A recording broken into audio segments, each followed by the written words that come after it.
Hello, welcome to the Nautilus Project podcast. This is a series of talks that we're bringing you in collaboration with the Nautilus Project to find out everything there is to know about what they are doing and how right here in Gibraltar. I'm very happy to be joined by co-founder of the Nautilus Project, Luis Tanieto, who's just going to explain a little bit more about what you can expect in these podcasts. Thanks for joining me, Luis. Tell us a little bit more about it. Thanks for having me, Michelle. As a marine conservation NGO based in Gibraltar, the Nautilus Project does a lot of work educating and also researching a lot of the climate issues that affect us and how they affect the marine environment. And the purpose of the podcast is really to connect with experts around the world who specialize in very key areas to do with climate change and conservation, to allow them to explain why the work that they do is so important in maintaining our oceans. Well, I'm really excited to get going with this. Thank you guys for watching and for listening on all the podcast platforms. We're also going to be coming at you via the Nautilus Project podcast on YouTube and on the Sofa with Rouge on YouTube too. So stay tuned. We're going to be telling you a lot more, everything you need to know. So welcome to another episode of On the Sofa with Rouge and the Nautilus Project podcast. I'm very excited today because there's a young lady with me. Her name is Olivia Mandle. Hi, Olivia. Thank you so much for joining me today. Thank you so much. It's an honor to be here. Lewis has told me all about you, and what we're going to discover today is a little bit about what you do, a little bit about your activism and what you're doing, because you currently live in Barcelona. Is that right? Yes, I live in Barcelona, but now I'm studying in the University of Plymouth in the UK. Ah, okay. So you're with Alex then. You know Alex? Yes. Great. We're on the same course. I do marine biology and oceanography. Okay, that's great. Yeah. Well, so he was the first. Him and my son, Mikey Ruggeroni, were the two first. There was the first podcast. So it's really nice to have you along. And I just wanted to speak first of all a little bit about what you're doing. How did you start? Because I was looking at your website, and I saw that at the age of 12 you went to stay with your grandparents, or they took you on a trip to see some dolphins in the wild, and that changed your life. Is that true? Well, it wasn't to see dolphins in the wild. It was my grandparents took me to an exhibition on climate change, Right. in New York in 2019. So I was 12. And I was already aware about the problem of plastics and microplastics, but that exhibition where young artists showed through their art what was happening to the planet in their opinion really shook me, because I wasn't really I wasn't really aware that the problem of plastics and microplastics could cause the death of our oceans, and something as important to me as our oceans, that thinking that they could die, it didn't fit in my head. So when I came back to Barcelona, I decided that I had to do something. So I started researching, and I created jelly cleaner, utensils to clean plastics from the surface of the sea. Yeah, that is so ingenious, because it's just bottles of water that you can find anywhere, really, because let's face it, they're everywhere, unfortunately. And you can, it's a 5-minute video on how to make a jelly cleaner. So tell us about that. That's the first thing you did, was it? Yeah. So it's made from recycled materials. It's recycled plastic water bottles and old ballet tights I had at home. And it's I always say it's not an engineering project. It's something, it's very simple that everyone can make in their daily life, and it's very easy to use as well. And I remember the first time I tested it, I tied it to my paddleboard, and I went up and down the beach with the paddleboard for like 30 minutes. And when I came back to the shore, I turned the stockings inside out. And they were full of jellyfish. And no, I found that in the tips, in each tip, there were 2 tiny black balls. And I was like, what is that? Is that seaweed? What is it? So I researched it, and I discovered that there were the microplastics that were condensed. And I was like, wow, if I got all this with only 30 minutes, imagine being here for like an hour or 2 hours, but not only me, but a lot more people. So for me, the most important part of the jelly cleaner apart from obviously its work to clean plastics and microplastics, is its ability to raise awareness. Yeah. Because every time I go to the beach with the jelly cleaner, people stop me and ask, like, "What is this? What are you doing?" And when they ask, I tell them what the jelly cleaner does, but I also tell them about the terrible state of our ocean, especially the Mediterranean Ocean, that is the most contaminated ocean in the world. And if this person reflects and says, wow, if she's doing something, why can't I? And they tell them to their friends and their family, we create a chain of consciousness that can actually change the world. Really interesting. How are you getting the word out, Olivia? How do you do it? How did you start telling people about it?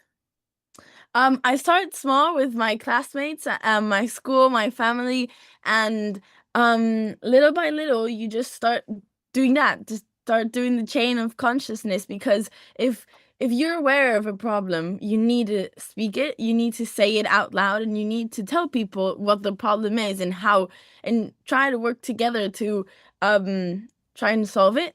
Yeah. So I think that's one of the issues that a lot of young people tell me when I go to schools or like to do conferences. Like, they tell me that they know things are happening, but they don't know really how to take that step. Yeah, yeah. And you did. You just decided that Yes. you were gonna do it, and you've been doing it since you were 12 years old? Yes, I have. Because I think my activism is, I always say it's my life mission. And I'm fighting for a better world, for not for only for me, but for my younger brother and for the future generations that will come after me and him. Amazing. Um, so I think trying to protect the oceans, the animals, is crucial for our own survival as well. So this fight, we don't need to see it as only a fight. We need to see it as working together for our survival Absolutely. in our one and only home. Absolutely. What's it like in Plymouth, where you are right now, compared to the Mediterranean? Now it's very cold. The temperatures have dropped drastically, and I'm still getting used to the weather here, because coming from Barcelona, it's a big change. Yeah. But I when I decided to come to Plymouth, I wasn't expecting to love it as much as I do. I'm enjoying it a lot. I have the ocean right here, and with my friends we try to go minimum once a week to the beach, even though it's cold, with our jackets and our tees. Um, Just to smell the sea air. yes, Yeah. yes. And the course is super interesting, so I'm really loving it here. That's amazing. Tell me about your book, because you've even written a book, which is called Si es cosa tuya. See, yes, sorry. It's called Si es cosa tuya. It would translate to yes, it is up to you. And it's 12, 11 chapters.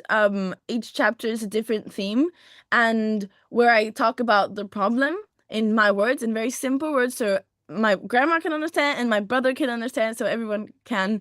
And then I recommend actions, very simple actions everyone can do in their daily life to help that cause.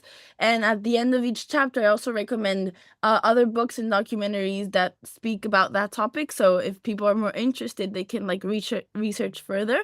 And it's very interesting because when I was talking to, so when they first Penguin Random House proposed for me to write a book, I was like, I'm not an author. Like, how am I going to do this? Writing a book as well, because my family and I, we love to read since, um, and I have a lot of respect for authors. And I was like, how am I going to do this? So then they were just like making me talk about my experience and everything. And I was telling them that when I went to schools, a lot of young people told me, but this thing about climate change just doesn't go with me. Like, it's too big, I'm too small, I can't do anything. And I told them, no, no, no, it is up to you, because this is your home, and it is up to you to protect it. So then they were like, that's gonna be a title. And then I laughed, but then in the end it became the title. So it's basically a book. It's a very easy book. I say it's like a manual to reflect on climate change before it is too late. Yeah. And it's very simple because it's written in my own words. And I think if you don't know where to start, it is a very good thing to read because I recommend a lot of actions that are very, very simple, but that if not only one person does it, but a lot of people do, That's then how change moves. that That's how you move things. Um, Tell me about your connection with the Nautilus Project. So how did you meet Lewis and Melanie, and what are you working with them on anything? well, I met with them and Alex as well for a coffee here in Plymouth because they were here for some meetings. But And how did you know them before? I did like I followed them on social media, Yeah, and I've always thought that the project is incredible and our views are very, very similar. Like we yeah, fight they are. very similar causes, and I Yeah. think activism can't be done on its own, one person on its own. So the more the merrier, how like we say. And so I think we just started contacting. I'm very, very happy to be Okay. here in the podcast, and maybe we also talked about maybe me going to Gibraltar in the summer to speak to the children, maybe. Yes, that would be a fantastic idea. I think you could inspire a lot of people. I know that you've been awarded, well, you're an EU Climate Pact ambassador, which is incredible as well. How did you get that, and what does that mean? So it's basically a group of people that are doing actions to like for the planet, Mm. and it's basically just a platform where we can share our actions, share what we do, and encourage the rest to join us. So it's not only saying, "Look, I've done that," but it's saying, "I've done this, and now I'm gonna do the This another is, thing. Do you yeah, want to join me?"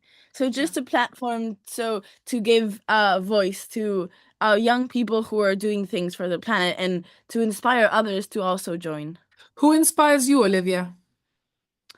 Um, I have three inspirations since I'm very, very little. Obviously, apart from my family, my mom, my dad, they've been helping me since the beginning. They've been supporting me during my whole journey, and I'm very, very thankful of them.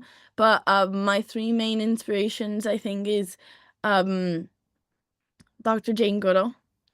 Yeah. She was an amazing woman. Super. Uh, I I I I admire her. I admire her so much. And then Dr. Sylvia Earle. We have a very special relationship, and I'm working with them as well on different ocean projects with marine protected areas and all of that. And then lastly, David Attenborough. Mm. I've grown up with his documentaries. Yeah, they inspire everyone. Incredible people who, since Yeah. they're very young, they've been fighting for our planet. Yeah. And one last thing, Olivia. What is your next project? So you're going to university, you're getting a degree. What do you want to do with your life? I mean, I know you're going to dedicate yourself to being an activist and trying to save our planet, but what are your next projects? So after uni, so the dolphin is my favorite animal, and Yeah. cetaceans for me are creatures that fascinate me, and they've fascinated me since I'm very, very little. And I think they have a lot of things to teach us still. So, after uni, I would love to study their behavior and maybe do a course in underwater filmography, and so I can film them as well. And then, my objective, I think, is research and then show it to the world because, for too long, I think activism and science have been, um, living in like parallel worlds, but I think the future of our planet and our oceans has to be activism and science joined Together. together. Because what good is knowledge if it stays in the lab, and what good is activism if it's not based on evidence? So, um, I think we need this new generation of young scientists who can also communicate what they find. So that's what Great. I want to do, and obviously keep advocating. Amazing. I'm so chuffed to speak to you. Honestly, and you're only 18. And I hear you speak and you sound like somebody way, way older and way wiser than an average 18-year-old. So honestly, thank you so much for sharing all this with us. And and all the best. Very good luck with everything, Olivia. And I hope to see you in Gibraltar. I'm very close with Lewis and Melanie and his family. So hopefully when you come out, we'll get together and we'll meet up. Of course. And keep doing what you're doing. You're inspiring a lot of people. You keep going. Thank you so much. Take care. Thank you for joining us today on the Nautilus Project podcast. Here in Gibraltar, at the gateway between the Atlantic and the Mediterranean, we're proud to keep exploring, learning, and protecting the marine world that connects us all. If you've enjoyed today's conversation, be sure to subscribe, share the podcast, and leave us a review. It really helps more ocean-minded people find us. You can also follow our work from citizen science initiatives to seagrass restoration by visiting our website or connecting with us on social media. Together, we can inspire change and safeguard our blue planet one story at a time. Until next time, keep curious, keep connected, and keep making waves for the ocean.